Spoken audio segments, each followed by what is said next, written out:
Bonjour, je vous propose un petit comparatif du Samsung Galaxy S3 sous Android 4 et de l'iPhone 5 sous iOS 6. Donc on va comparer la navigation internet donc avec Chrome mobile pour le Galaxy S3 et Safari mobile pour l'iPhone. Voilà, donc on va lancer les deux smartphones. Voilà, donc comme on le voit, c'est très rapide. Donc les deux sont connectés sur le même Wi-Fi. L'iPhone a chargé à peine plus vite que le Galaxy S3, mais la page était déjà en cache. Et en fait, lors du premier chargement, bon, je l'ai pas enregistré, le Galaxy S3 était un tout petit peu devant. Donc voilà, une fois l'un, une fois l'autre, c'est vraiment très très proche. Je ne veux pas forcément troller ni pour l'un ni pour l'autre, mais globalement, là, il y a vraiment une toute petite seconde de différence. Donc on va maintenant scroller pour voir qui s'en sort le mieux. Alors là, déjà, on a un comportement totalement différent. L'iPhone, en fait, va scroller tout doucement. En fait, il y a comme s'il n'y avait pas de vitesse sur la page, alors que le Galaxy S3, il va continuer, en fait, comme si on lançait quelque chose et que ça continuait de tourner un peu, alors que sur l'iPhone, c'est beaucoup plus lent. Ça ne veut pas dire qu'il rame, pas du tout, hein, ça saccade pas, c'est juste une autre façon de faire, pour un coup que l'un ne copie pas sur l'autre. Bon, on va pas forcément critiquer ni l'un ni l'autre.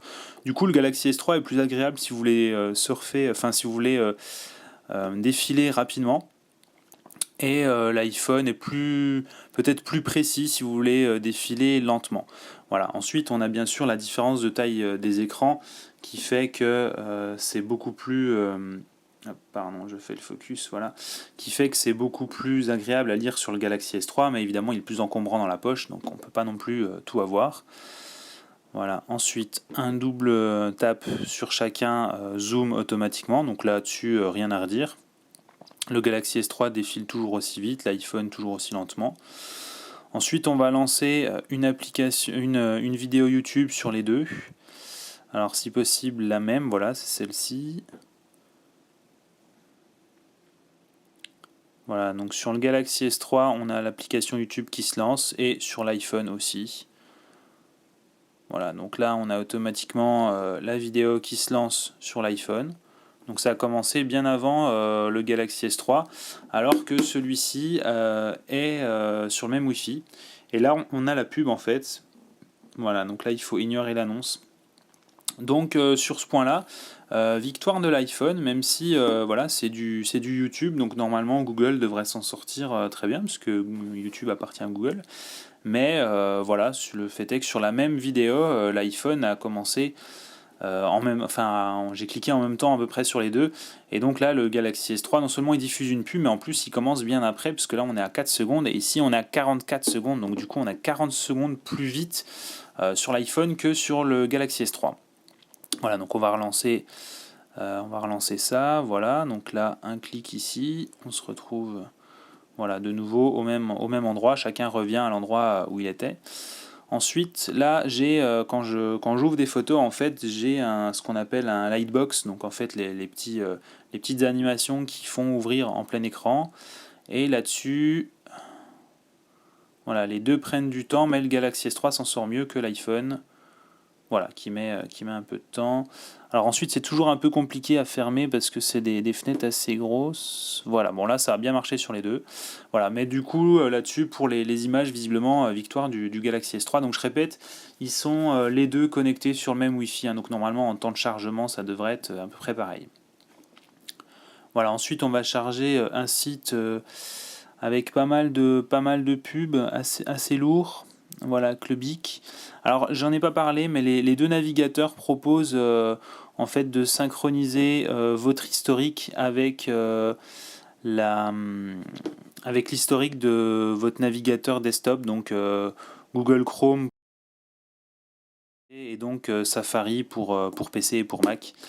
Voilà, donc c'est deux fonctions qu'on retrouve sur les deux smartphones. Voilà, donc là on va lancer le chargement des deux. Donc là la page n'est pas en cache. Et donc on se retrouve sur la version mobile dans les deux cas. Donc on va demander la version normale pour voir un peu le temps de chargement. Voilà, alors je vais juste faire le focus. Donc version normale. Voilà, là l'iPhone s'en sort un peu mieux à nouveau. Il s'en sort mieux que le Galaxy S3 qui termine seulement maintenant de charger. Voilà. On a un rendu très proche, ce qui est plutôt normal, puisque bon, ils affichent tout, hein, les pubs, etc. Même si du coup aucun des deux ne prend en charge le flash, puisque Google Chrome ne prend pas en charge, et l'iPhone non plus évidemment. Voilà, donc c'est très fluide. Sur le Galaxy S3, par contre, comme on le voit, on a un petit blanc en fait de chargement. Mince, là j'ai chargé sans faire exprès. Voilà, l'iPhone c'est beaucoup plus lent, donc on a un peu l'impression que ça rame, mais en fait ça reste très fluide, hein, c'est juste que ça défile très lentement. Voilà, c'est juste une conception différente. Et enfin, on va ouvrir un article au hasard. Donc là, on voit quand même que le Galaxy S3, il a un peu du mal en termes de surf. On a un peu en fait des temps de chargement, enfin pas des temps de chargement, mais du gris en fait quand on défile, quand on tente de défiler vite. Mais l'iPhone ne fait pas ça, mais d'un autre côté, il défile beaucoup plus lentement. Donc du coup, si le Galaxy S3 défilait lentement aussi comme ça, probablement on n'aurait pas cette sensation de préchargement qui fait que c'est gris là où on défile en fait. Voilà, donc c'est pas forcément expliqué, mais voilà, ce gris là, on l'aurait pas forcément si on défilait aussi lentement que sur l'iPhone. Voilà, bon, c'est tout simplement un travail d'optimisation quoi. Alors, on va ouvrir un lien. Donc là, je l'ai ouvert à peine plus tôt sur le Galaxy S3. Et l'iPhone finit quand même plus tôt. Voilà, alors après, bon, on peut naviguer, en fait, la page est chargée sur le Galaxy S3, mais simplement la barre de chargement continue. Voilà, donc c'est un petit défaut. Donc là-dessus, victoire incontestée de l'iPhone sur le Galaxy S3. Et ensuite, bon, bah, il n'y a pas de souci, on a vraiment un bon rendu des pages. On peut zoomer pour passer en plein écran, donc là encore, aucun souci. Donc c'est à noter quand même une petite chose, on dit que donc l'iPhone est plus rapide là-dessus que le Galaxy S3, mais il faut voir quand même que le Galaxy S3 a été annoncé en mai et l'iPhone en septembre, donc évidemment il s'est passé quand même 5 mois, voilà, c'est quasiment 6 mois, quoi, une demi-année, donc évidemment si le Galaxy S3 était sorti en fin d'année, donc 2012, Samsung aura peut-être pu optimiser et le faire plus puissant. Donc déjà c'est une première chose à prendre en compte. Ensuite le Galaxy S3 est moins cher.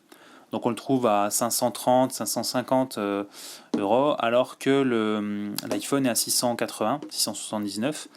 Donc c'est encore une autre chose à capacité égale, hein, les deux en 16 Go. C'est encore une autre chose à prendre en compte. Et enfin, on commence à avoir Android 4.1 pour le Galaxy S3 qui le rend beaucoup plus rapide, donc en particulier la fonction Project Butter d'Android, donc de Google, qui permet de rendre beaucoup plus fluide l'OS et d'apporter une meilleure réactivité. Donc du coup, ce sera peut-être un test à refaire, mais en l'état, il faut quand même avouer que l'iPhone semble plus rapide sur Internet que le Galaxy S3. Voilà, donc on va lancer un dernier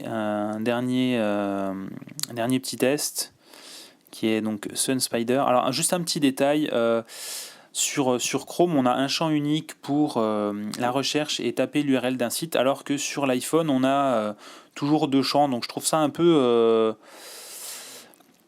ça me paraît un peu à l'ancienne quoi en fait d'avoir un champ recherche, un champ d'adresse, ça leur coûterait quand même pas grand chose d'unifier les deux pour simplifier tout simplement quand on tape une recherche. Si on est en fait dans le mode taper l'URL, on peut pas mettre d'espace, du coup on peut vraiment pas faire de recherche, il faut vraiment que l'URL soit bonne, sinon ça fonctionne pas. Ça me paraît être pas vraiment nécessaire comme concept, mais bon voilà, du coup je préfère un peu Chrome pour ce détail-là. Voilà, donc là on va lancer donc le test Sun Spider, donc c'est du JavaScript en fait. Voilà, donc on va le lancer, essayer de le lancer en même temps. De toute façon, on a le score qui s'affiche à la fin, donc même si c'est pas lancé exactement en même temps, c'est pas très grave. Voilà, et en fait, je l'avais déjà lancé pour tester, donc en principe, le Galaxy S3 est un peu plus lent que l'iPhone. Enfin, en tout cas, Chrome, puisque ça dépend du navigateur. Là, on teste non seulement les performances du mobile, mais aussi les performances du navigateur.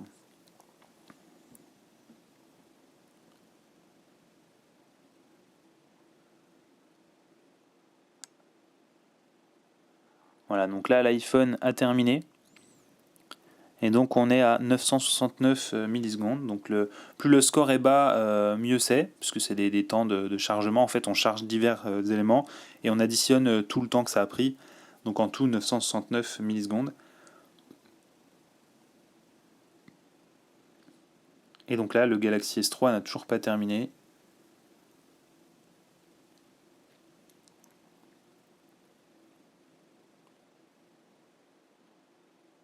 Voilà, là il a fini et donc il est à 1325. Voilà, c'est à peu près ce que j'avais obtenu lors de mes précédents tests. Donc du coup, 1325 par rapport à 969, il est à peu près 30% plus lent que l'iPhone. Voilà, donc encore une fois, c'est pas le même prix. C'est pas le même OS, celui-ci va être mis à jour et va être largement accéléré, donc ça sera retesté une fois qu'il sera sous Android 4.1.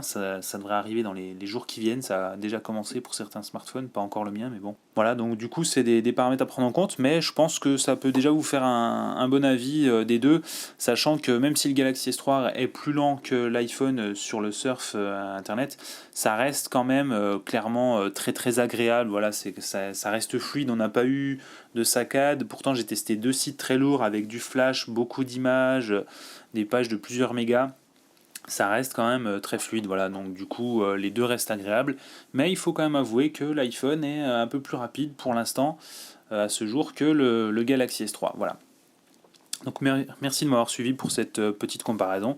Et n'hésitez pas à regarder mes autres vidéos. J'ai fait pas mal de comparatifs, en particulier sur l'application Google Maps versus plan d'Apple, où là c'est plutôt le Galaxy S3 qui gagne, enfin Android en tout cas qui gagne par rapport à iOS. Donc, et j'ai publié aussi un test du Galaxy S3, un test de l'iPhone 5. Voilà, donc n'hésitez pas à regarder mes autres vidéos sur YouTube et à vous abonner pour avoir les prochaines vidéos sur tous les smartphones, les tablettes, etc.